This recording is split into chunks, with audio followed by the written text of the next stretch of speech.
بسم اللہ الرحمن الرحیم. السلام علیکم ناظرین. جرگوں کی سرزمین افغانستان کے دارالحکومت کابل سے خصوصی جرگہ لے کر سلیم صافی حاضر خدمت ہے.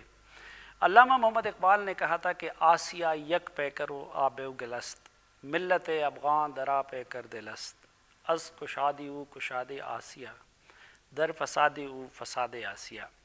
اقبال نے تو یہ کہا تھا کہ اگر افغانستان میں فساد ہوگا تو پورے ایشیا میں فساد ہوگا، لیکن وقت نے ثابت کر دیا کہ صرف ایشیا میں نہیں، اگر افغانستان میں امن نہ ہو تو پوری دنیا تک اس کی تپش، واشنگٹن سے لے کے نیو یارک تک اور فرانس سے لے کے دنیا کے ہر خطے تک اس کی تپش پہنچ سکتی ہے. پاکستان ان ممالک میں شامل ہے جو افغانستان کی حالات سے سب سے زیادہ متاثر ہوا، اور جہاں ایک طرف افغانستان کے عوام اور افغانستان کی حکومت ایک لمبے عرصے سے دہشت گردی کی افرید سے لڑ رہی ہے، وہاں کچھ عرصے سے پاکستان کی حکومت اور سیکیورٹی فورسز کو بھی دہشت گردی کی لعنت سے لڑنا پڑ رہا ہے. اور اقبال کی وہ بات حرف بحرف پورے ایشیا اور پاکستان کے بارے میں ثابت ہو رہی ہے. جب افغانستان میں گزشتہ انتخابات کے دوران جناب ڈاکٹر محمد اشرف غنی صاحب صدر بنے تو انہوں نے پاکستان کے ساتھ تعلقات کے ایک نئے باب کا آغاز کر دیا. وہ پہلے صدر تھے شاید افغانستان کے جنہوں نے پاکستان کے ہندوستان کے حوالے سے کنسرنز کو ایڈریس کیا. وہ GHQ میں گئے اور وہاں شہداء کے مزار پہ پھول بھی چڑھائے. پاکستان میں بھی ڈاکٹر اشرف غنی صاحب کا نہایت والہانہ خیر مقدم کیا گیا، اور پہلی مرتبہ دیکھنے کو ملا کہ پاکستانی میڈیا میں افغانستان کے کسی پریزیڈنٹ کو خراج تحسین پیش کیا جا رہا ہے. لیکن بدقسمتی سے دوستی، محبت اور کوآپریشن کا یہ دورانیہ مختصر رہا. کچھ عرصے سے ہم دیکھ رہے ہیں کہ ایک بار پھر شکوے شکایات دونوں طرف سے سامنے آ رہی ہیں، دونوں طرف سے الزامات بھی لگ رہے ہیں، اور وہ جو امن کا، دوستی کا، محبت کا خواب دیکھا جا رہا ہے، بعض اوقات ایسا لگتا ہے کہ وہ پورا نہیں ہونے جا رہا. آج ہم جناب ڈاکٹر محمد اشرف غنی صاحب کے سامنے حاضر ہوئے ہیں، اسلامی جمہوریہ افغانستان کے صدر کے پاس، اور ان سے یہ جاننے کی کوشش کریں گے کہ افغانستان اس وقت کن حالات سے گزر رہا ہے، اور یہ جو دوستی میں دراڑیں آئی ہیں اس کی کیا وجہ ہے، اور جو شکوے شکایات ہیں وہ کیا ہے، اور کیا دوبارہ ان محبتوں کا، اس تعاون کا باب کھل سکتا ہے یا نہیں. میں نہایت مشکور ہوں جناب ڈاکٹر محمد اشرف غنی صاحب کا، صدر اسلامی جمہوریہ افغانستان کا، کہ انہوں نے اپنے نہایت قیمتی وقت میں سے وقت نکالا اور GEO نیوز کو اور جرگہ کو یہ عزت بخشی. بہت شکریہ جناب ڈاکٹر اشرف غنی صاحب. First, I was reading an article in New Yorker about your personality, and I remember one of your speech which you delivered in 2005, I think, that was about how to fix the failed state, and you were considered to be an authority on worldwide for this subject. How do you experienced your theory in Afghanistan? And sometimes it looks that you were unable to bring your theory fixing the failed states to Afghanistan in practice. Am I right? Bismillahirrahmanirrahim. Safi, delighted to welcome you. My greetings, salams to the viewers of GEO. Afghanistan is moving. What was the situation that we confronted? Simply put, an attempt to overthrow the constitution of Afghanistan, to overthrow the legitimate government of Afghanistan, to ignore the will of the people of Afghanistan. Failing that, to divide the geography of Afghanistan, God forbid, into two systems. Unleashing of networks of terror and violence that the world has not seen, it's only recently has experienced. We've overcome. One thing, inshallah, you need to realize. Afghanistan has existed for 5,000 years. Long before I'm gone, this country is permanent. The sooner everybody realizes it, and as Great Iqbal, that whom you cited, indicated, there cannot be accord in Asia while there is discord in Afghanistan. And the discord has implications. We are not only defending our country with blood, with sacrifice every day, we're building. We're building the consensus to build an effective state, an inclusive state, and a democratic state. And the period of time since I've had the honor and the burden of responsibility is too short to judge success or failure yet. Mr. President, some days back in Warsaw, once again the world community and the NATO pledged the support of the Afghanistan and the Afghanistan people and the Afghan government. What's your assessment? Till what time Afghanistan will need the foreign assistance and the foreign troops? And till what time we can expect that Afghanistan will be able to defend its border with its own forces? We are defending our country. We are defending our sovereignty. International forces are not engaged in combat. This was unthinkable if you look into a lot of regional commentators and international commentators. They thought we didn't have a prayer, that Afghan army was made of puff. But the Afghan army is real. The Afghan security forces are real.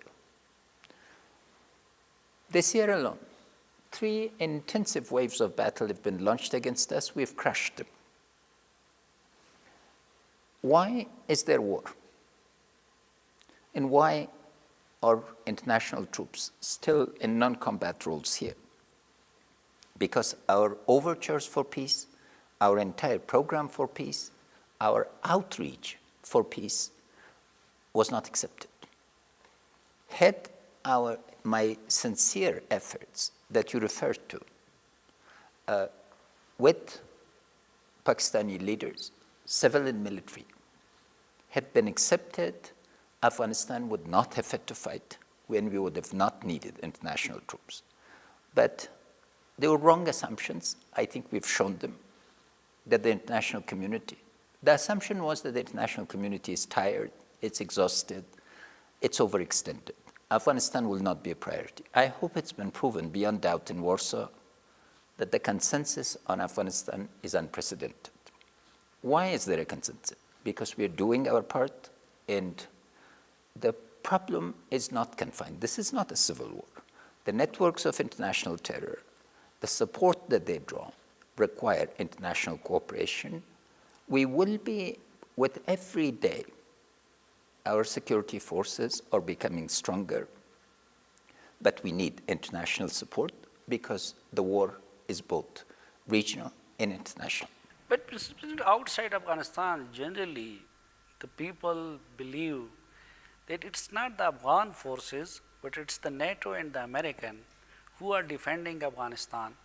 So who is leading the defense activity in Pakistan? Your own forces or the American? Our own forces are leading.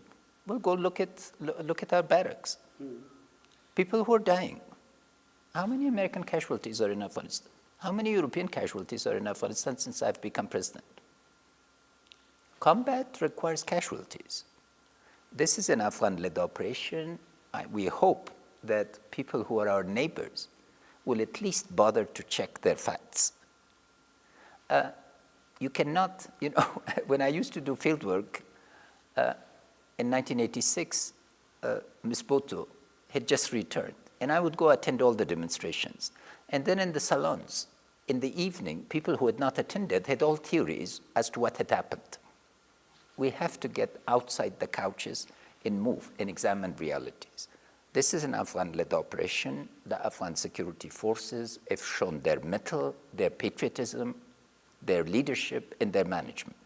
And I'm extraordinarily proud to be their commander-in-chief. And who is on the driving seat?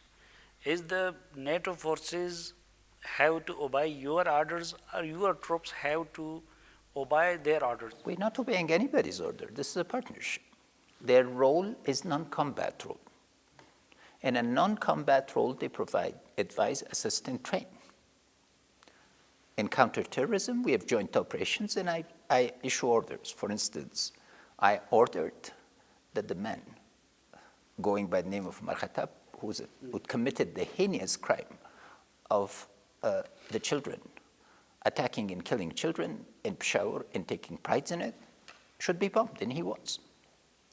What is the biggest challenge to the security and to the lives of the Afghan people?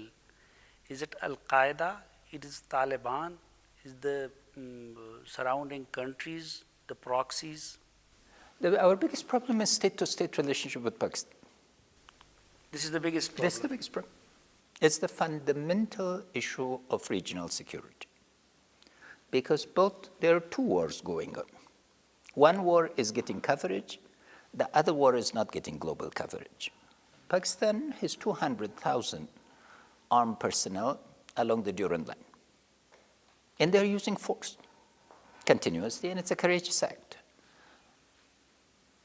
But the fundamental problem are terrorist networks.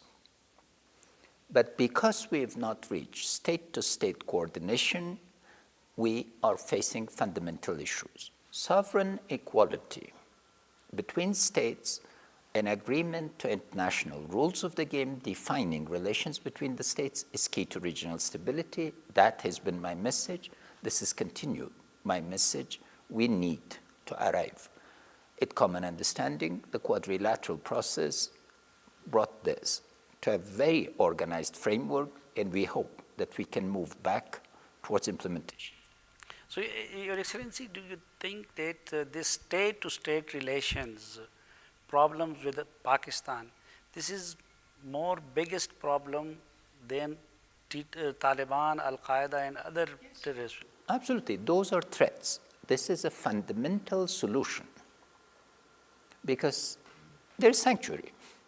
Can anybody deny that there are Taliban offices in Quetta? You go and interview with them. If you want addresses, I'll give you all the addresses. Of course I can give you the addresses. Our Corps commander went and asked to take a ride with the Corps commander in Quetta to give them the addresses. They're openly recruiting. They're financed. They're logistic supplies. And sanctuary is against international rules. Mr. President, we are hearing this slogan from both sides, that the enemy of Pakistan is the enemy of Afghanistan, and the enemy of Afghanistan is the enemy of Pakistan. Similarly, in Pakistan, our rulers, they are repeating this sentence again and again, that we have the same fate, we have the same interest, we have the same concerns. Then the question is, why we are not reaching to a joint strategy to fight this menace of terrorism, in poverty, and other evils? First of all, look at the potential. Cooperation between us, solid state-to-state relationship, people-to-people relationship. We have a very long history, and there are enormous set of ties.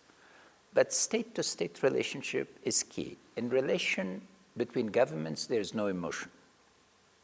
This is a rational discussion. It's interest-based. You reciprocate, we reciprocate. There's no... Afghanistan is part of no one's strategic debt. It is never going to be anyone's dependency. Whoever has tried this has failed. Understand us as an historical people, as a people who were willing to sacrifice 1.5 million people to win a jihad that nobody thought possible. Islam is part of our warp and woof. We have a total consensus on this because we unite about this. But the question is not rhetoric. The question is action in practice. We have not allowed, as our latest action again shows, we are not giving sanctuary. We have not allowed open offices. We have not allowed networks of recruitment. We see the danger of terrorism. Any child, whether Afghan, in Punjab, in Peshawar, in Quetta, Karachi, anywhere in the world or around, is valuable. Any threat to that child, we take as a threat to ourselves. When we say, what we ask is that Iqbal be listened to, that the founder of Pakistan's movement be paid attention to, because he understood us. And his memoirs of Afghanistan move us. His poetry moves me deep. Again, I've read almost all the poetry last year from the beginning to end. Here is the question. We cannot say that one group or terrorist amend our constitution, change our Army Act, have a national action plan, and then simultaneously tolerate another group that attempts to overthrow, to undermine, to bring horror, death, and destruction to our neighbor. This is not acceptable. But do you not think, Mr. President, that now Afghanistan is repeating the same mistake which was committed by the Pakistani establishment in the past? For example, look to the Fazlullah presence in Afghanistan and similarly to... Fazlullah, we have bombed 11 times. 11 times? 11 times, 11 operations at least I've authorized. We've gotten his closest affiliates. That he has 7 lives is not my problem. Can you show me a single operation against Ghani? Can you show me a single operation against Mullah Omar, against Mansour? Mansour travels on a Pakistani passport out of Karachi. Does Fazlullah travel on an Afghan passport out of Kabul, or Kandahar, or Herat?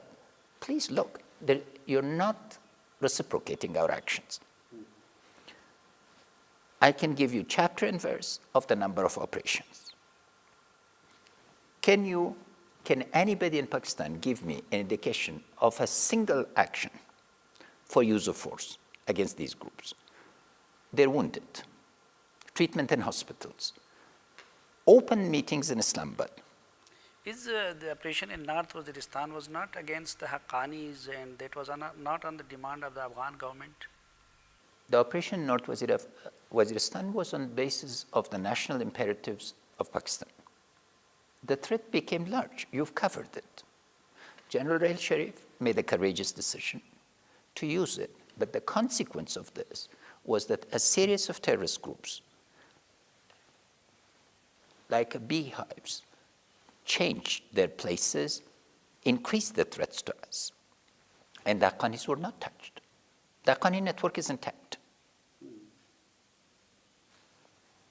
Miram Shah was hit, and it's very real. And that operation needs to be appreciated. Facts are facts. But we will accept any credible third-party verification. And our proposals are always constructive, Safisib. We say, if we agree the threat to Pakistan is threat to Afghanistan, and threat to Afghanistan is a threat to Pakistan, let's arrive at a systematic framework and have it verified. Mr. President, the Pakistani government and particularly the Pakistani establishment, they are mostly and very concerned about the presence and the activities of the Indian RAW on the Pakistani border, and they claim that they have so many evidence of use of the Pakistani soil by the RAW against Pakistan. So did you address that concern of the Pakistan? Look, I've had meetings with General Rail Sharif, with the head of ISI, with Prime Minister Sharif, and with others. Not a scrap of evidence has been presented to me. And Afghan policy is continuous. We will not permit our country to be used for destabilization of any other country, particularly the neighborhood. 2, we will not sponsor terrorist groups as an instrument of policy. We will not use state organizations as non-state actors. Some people live in a world of mythology. They believe their own allegations. If there are indications, if there are allegations, let's agree to a third-party verification. Would they accept the Chinese? Would they accept the US? Who would they accept? Allegations cannot be made. Allegations need to be substantiated. Again, Afghanistan sees itself as a roundabout, a place of meeting of civilizations, cultures, trades, a source of harmony. For thousands of years, we had fulfilled this function from the Great Silk Road, from taking Indian numbers that became known subsequently as the Arabic numbers. We took mathematics and astronomy during the Muslim period. We are a place of meeting. We do not want to be a source of contentions. We are not part of proxy wars. We want a solid relationship, and it's important to have a fact-based approach and a goal-oriented policy. Our policy is good neighborliness, cooperation, linking Central Asia to South Asia, and despite any tension, our economic cooperation. We are working on TAPI, we're working on the transmission line from Turkmenistan, we're working on Kasa, the transmission line. We have not slowed down, but as a landlocked country, we have rights to transit, and transit needs to be. Our relationship is multidimensional. Our greatest problem is poverty. And poverty can be uplifted through regional cooperation. So regional cooperation is absolutely central to the type of policy that I lead and the type of threats.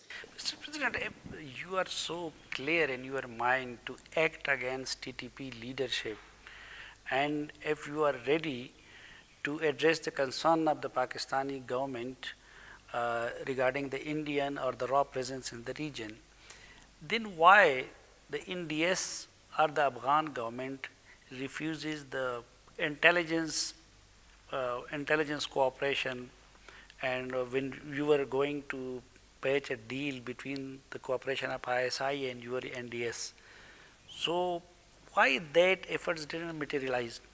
Why did they sponsor the Taliban? A state-to-state relationship means an all-out attack. Twice I was promised peace. Before the spring of 2015, I was promised a peace, set of peace agreements. Instead, what did we get? A vicious wholesale attack on us.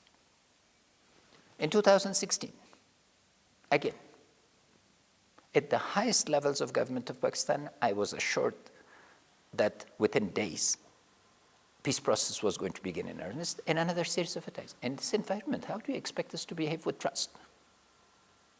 You need prior action. We fulfill our obligations sufficiently. And the groups are known. And in the quadrilateral, it is in black and white. Groups that do not accept peace, the peace process, are irreconcilable. About those groups, there's use of force, and there's eviction. But Excellency, instead of blaming each other in media or in international forum, is that will be not better that your army should talk to the Pakistani army, your intelligence should confront the Pakistani intelligence, and the political leadership should sit with the Pakistani political leadership? You're repeating my words of 2014. But trust needs to be established. We need to be assured that Pakistan is not going to give sanctuary to groups whose aim is overthrow of a legitimate government. You cannot have it both ways. We tried that. I overcame years of distrust, years of discord. I came with open mind and an open heart. And I repeated that this is a once-in-a-lifetime opportunity. I'm still insisting. Governments don't have friends and enemies. We are servants of the people. We have national interest. I am the servant, the first servant of the Afghan people. When the interest my country demanded, I reach out. When the interest of my country demanded, I form partnerships. There is nothing legitimate that I will not do to defend my national interest. And this needs to be understood. And anybody who looks down upon my people, upon my government, upon my constitution, poses an environment that trust will not go. So we have an opportunity.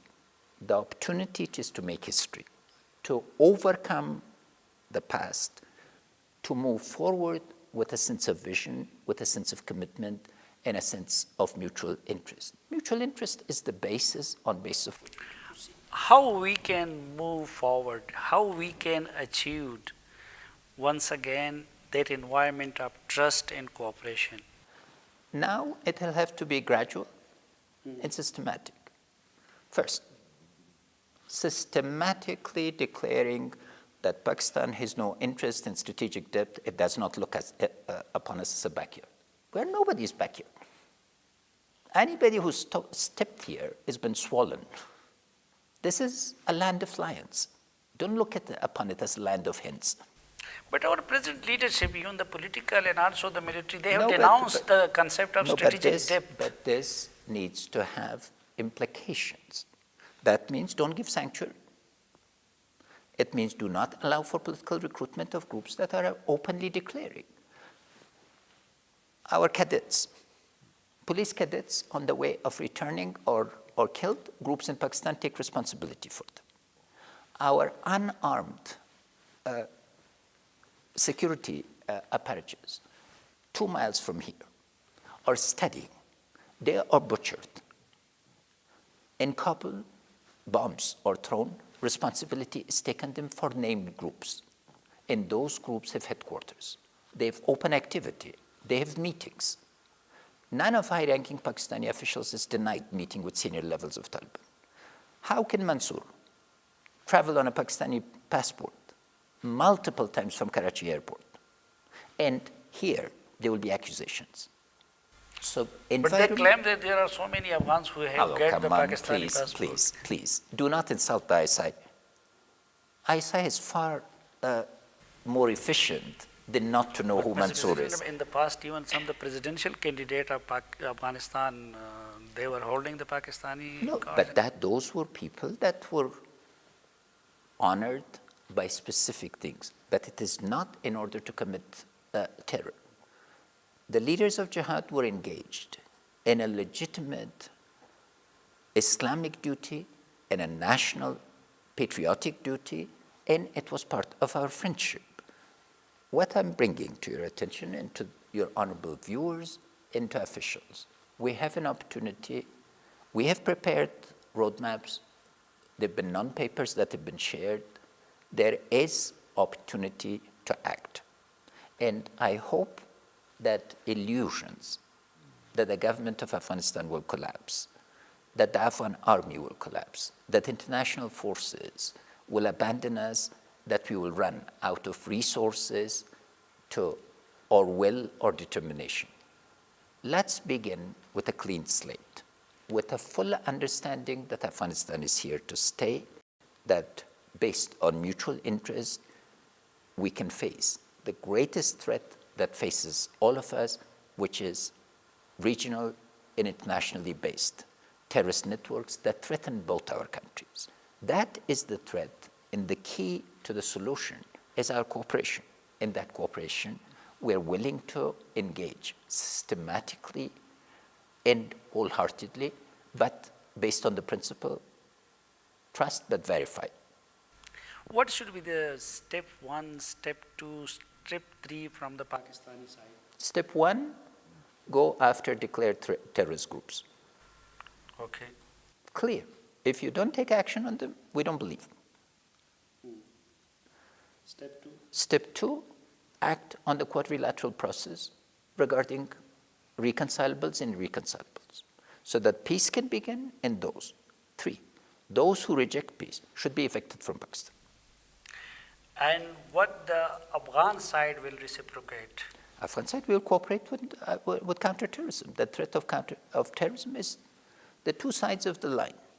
If now become a ground for attacks on both of us.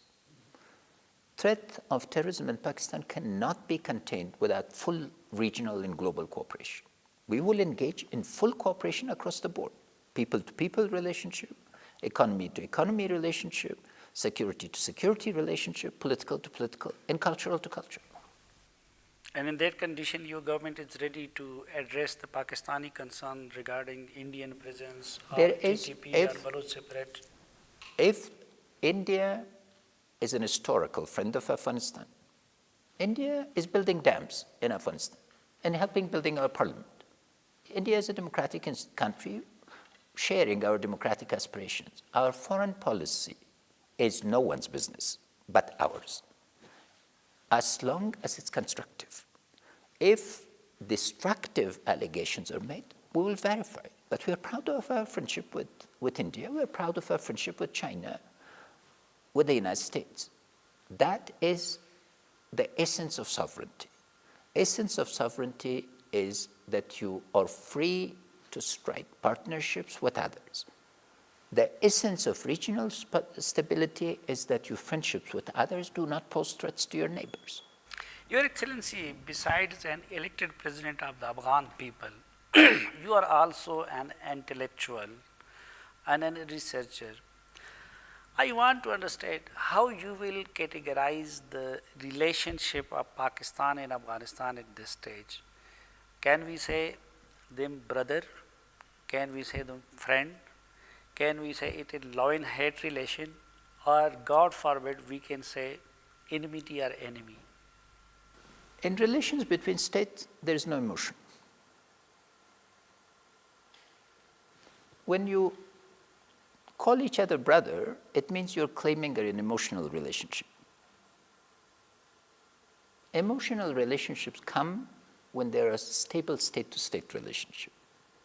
The phase of brotherhood is later. That's between people. That's not between governments. I do not conduct the affairs of the state based on a model of a family. You can ask all my colleagues. My relationship with them are instrumental in the service of patriotism. We all believe in this basis because family. Dost Muhammad, the man who put back together Afghanistan, faced his brothers. And the elder brother said, based on Afghan honor, now surrender to me the province of Qalad. He said, in the affairs of the state, there's no family relationship. That was one of my predecessors, known as the Great Emir. So our relationship are clear. Clarity in our relationship has been established.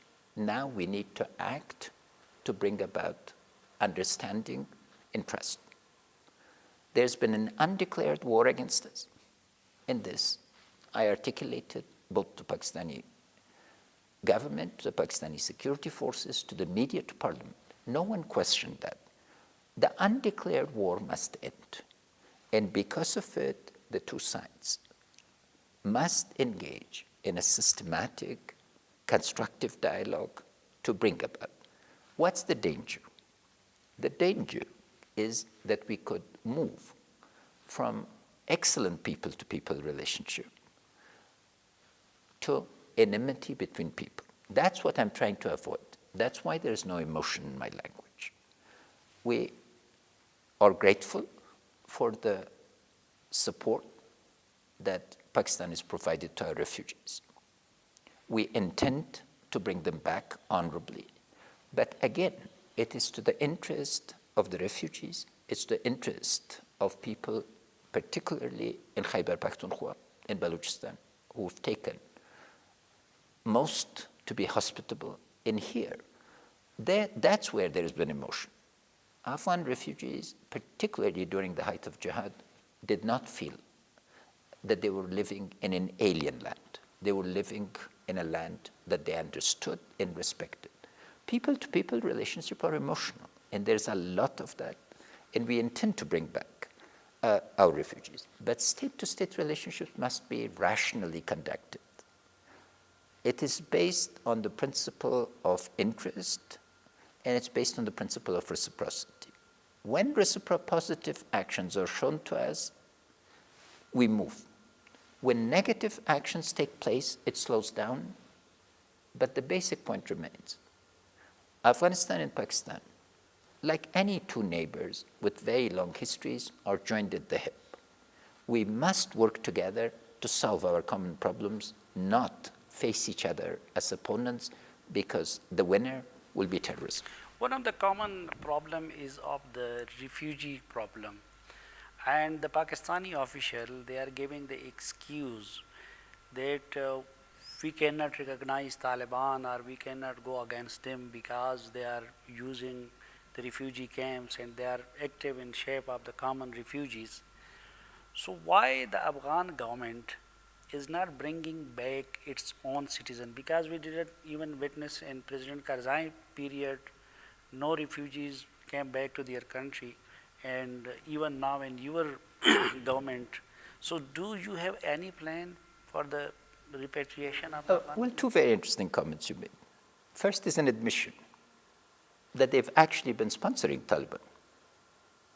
So you in effect said that. The Pakistani officials are saying that they're sponsoring Taliban because they're afraid of refugee reaction. This is an enormous admission, thank you. But at the same time, they are saying when we go against them. No, then the I'm Afghan saying government is that, but yeah. now the problem has been put. They've never put this to me with this clarity. If it were put with this clarity, we will solve the problem jointly. But let them at least not say this to you, but not tell me. Because this is important. Second, 5 million refugees returned in the last 14 years, Safi said. At least 2 million of them returned from Pakistan. So it's not that we have not. This is a country which was emptied. So 3, we are very keen to have a holistic approach. Part of the Brussels conference is not going to be just migration outward, but to solve I've repeatedly said, and I'm repeating it again, Afghanistan is in an incomplete body till the estimated 4 million refugees in Pakistan, in Iran, return back to our land. But that means I have to have the opportunity to focus on the economy, to move the economy with, if we want the refugees to be absorbed, we have to ensure 6 to 9% rate of growth. I'm absolutely keen to do this, but regional cooperation will cut this process because all studies have shown once you go from conflict to peace, the neighbors alone benefit from 1 to 2%, save the country. So it's in our mutual interest if the question of refugees in their reactions is of concern, and this would be legitimate, we can arrange, as part of our discussions, a systematic attempt to repatriate our refugees. Mr. President, although they are challenging the Afghan government, they are killing the Afghan people, but at the same time, the Taliban, they are the Afghans. So why your government is not going to talk directly to the Taliban? Because now their representatives in Qatar, you can contact them, you can talk them. So why Afghan itself are giving opportunity to third forces to come and to intervene? Well, several things. When we talked during President Karzai's time, weren't the same people arrested? Why was Mullah Baradar arrested? Because he was talking to the Afghans. We needed to make sure, Safi said, this is a multidimensional conflict. First thing, because of that, priority was to differentiate state-to-state relationship with Pakistan, people-to-people relationship with Pakistan as distinct. We need first peace between the two countries. As long as a proxy war is being launched from Pakistan, and as you just said, for whatever set of reasons, they tolerate it or accept it or encourage it, then we have a state-to-state problem. Show me a place where sanctuary has been provided and peace has been established through direct talks. Two, we are talking. We are talking to the Ikmatiyar group. We've offered talks now and again. In my speech to the Afghan parliament after the attack on Kabul, I said, we do not demand peace from Pakistan. We demand commitments of a state to state. We are engaging and we will engage. But it was important to address that dimension that connects directly to Pakistan. And as you've just stated, again I'm stating, they've made a significant statement. But this is not justification. Terrorism cannot be differentiated. And what you've indicated, citing unnamed officials, is that there's good terrorism and bad terrorism. And that is unacceptable to us. But the Pakistani side said that when we bring Taliban to Murray, then why the news of Mullah Omar death was released to the media from the Afghan government? Or the news of Mullah Omar's death came from the Taliban.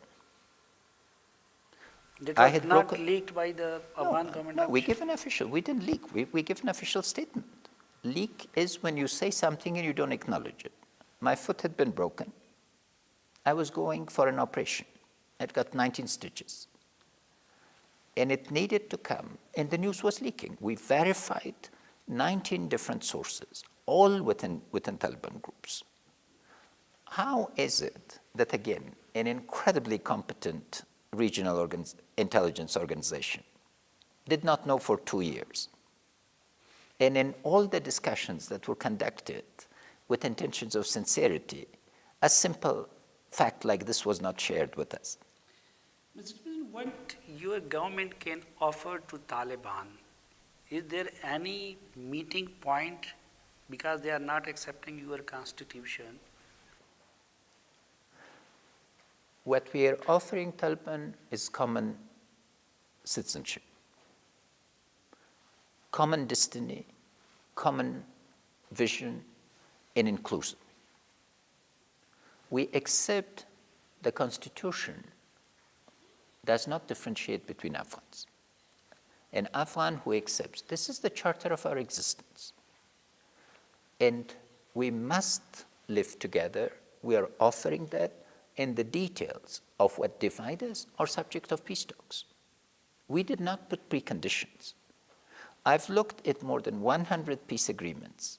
I wrote a long article of it, days when I had time to write articles. And based on that, I drew lessons, and one of the key lessons was that we should show our sincerity. We have shown our sincerity and our commitment. But this cannot be, what can be brought in the negotiation process cannot be gained in the battlefield. And what happened with the deal with Hizb Islami? It's proceeding. We are still in discussions. It's a constructive dialogue. We're hopeful. You are hopeful? Yes. And when we should expect you in Pakistan once again? When Pakistani leaders come with clarity regarding the relationships and the key questions that we have. Last time I was there, reciprocity now is that the leadership of Pakistan comes here. I called Prime Minister Sharif, wished him well, and informed him that we had eliminated the heinous criminal. Our Prime Minister have just passed through and heart surgery. Now he have a new heart. So why you are not inviting him for these talks to Kabul? We've always, the door is invited. I called the Prime Minister before he went to the operation, and I've just called him again. And you are inviting him to visit Kabul? Of course. We're delighted to have the Prime Minister. Mr. President of Islamic Republic of Afghanistan, Dr. Ashraf Ghani, thank you very much. Thank you, sir. Once again. Manana. Dera shukriya. Shukriya. नाज़रीन, doctor Ashraf Ghani साहब सदर इस्लामी जमहूरिया अफ़गानिस्तान की गुफ्तगू आपने मुलाहिज़ा की یقیناً ان کی شکایات میں بھی وزن ہے، اور اگرچہ وہ ذاتی طور پر دونوں ممالک کے تعلقات کے لیے انسانی جذبات پہ مبنی اصطلاحات استعمال نہیں کرتے، لیکن میں نے ایک پاکستانی اور ایک اخبار نویس کی حیثیت سے ان کی گفتگو سے یہ محسوس کیا کہ جو ان کی شکایات ہیں اس کی روح وہی ہے جو ایک بھائی کی دوسرے بھائی سے ہو سکتی ہے، جو ایک دوست کی دوسرے دوست سے ہو سکتی ہے، اور جو ایک گھر کے مکین کی اس گھر کے دوسرے مکین سے ہو سکتی ہے۔ اس دعا کے ساتھ کہ اللہ تعالیٰ کابل اور اسلام آباد دونوں کو امن کا، دوستی کا اور محبتوں کا گہوارہ بنا دے، جناب ڈاکٹر اشرف غنی صاحب کے ایک بار پھر شکریہ کے ساتھ اس خصوصی جرگے سے اجازت چاہتا ہوں۔ اللہ حافظ۔